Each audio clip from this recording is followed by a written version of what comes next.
جی شیخ اگر کسی کو ایک سپوز اسلام میں ایک فرض عمل ہے جو کرنا چاہیے، اگر کسی انسان کو وہ معلوم نہیں ہے کہ پتہ نہیں چلا کہ وہ کرنا چاہیے، تو اس کو کیا، اگر وہ نہیں کرتا ہے، کیا وہ کیا گناہ کے حقدار ہوگا؟ اس کی دو صورتیں ہیں، اس سوال کو دو پارٹ میں کر کے سمجھا جا سکتا ہے۔ دیکھیے شریعت میں ایک قاعدہ ہے العذر بالجہل، اس کا مطلب ہوتا ہے آسان لفظوں میں کہ اگر کوئی آدمی جاہل ہے، کسی کو کوئی حکم نہیں معلوم ہے اور اپنی جہالت کی بنیاد پر اس حکم پر وہ عمل نہیں کر رہا ہے، تو ایسی صورت میں وہ انسان گنہگار نہیں ہے، کیونکہ جاہل آدمی غیر مکلف ہوتا ہے، مکلف ہونے کے لیے علم کا ہونا یہ ضروری ہے۔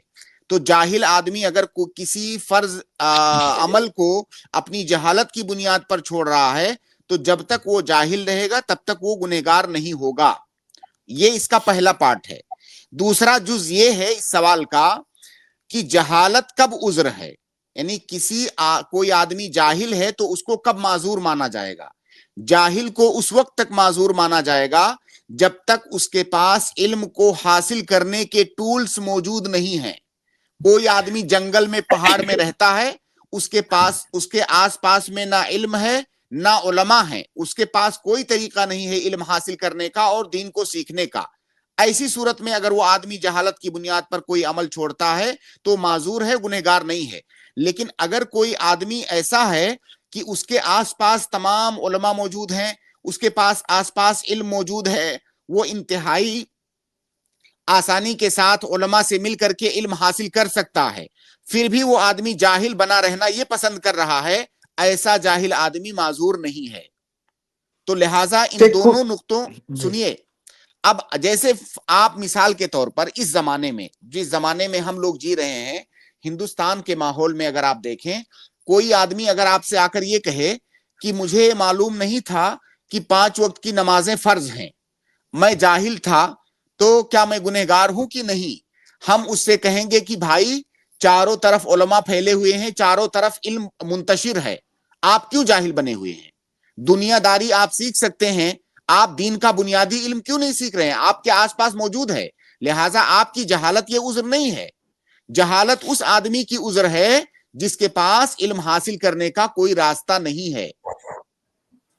شیخ، اس بنیاد پر بہت سارے لوگ کیا کرتے ہیں، کہتے ہیں کہ اسی لیے زیادہ علم مطلب بری بات ہے اور کم علم ہی ٹھیک ہے، مطلب زیادہ علم ہوگا تو آزمائشیں بھی زیادہ آئیں گے اور قیامت کے دن پوچھ تاچھ بھی زیادہ ہوگا کہ آپ لوگ وہ فرض عمل یا پھر عمل کرے کہ نہیں۔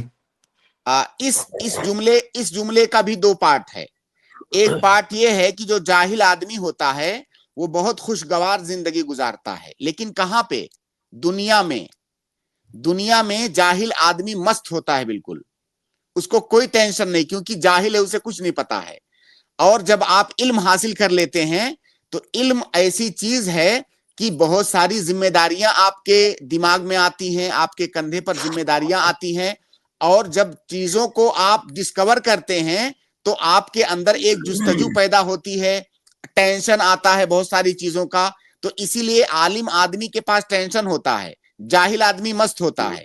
لیکن یہ سمجھ لیں کہ جاہل آدمی دنیا میں مست ہوگا، آخرت میں مست نہیں ہوگا۔ اگر اس کے پاس اپنی جہالت کو دور کرنے کے طریقے موجود ہیں، پھر بھی وہ یہ سمجھتا ہے کہ علم حاصل کر کے میں ٹینشن میں آ جاؤں گا، تو وہ آدمی دنیا میں تو مست رہ سکتا ہے، لیکن آخرت میں پھر وہ آخرت میں ٹینشن میں آئے گا۔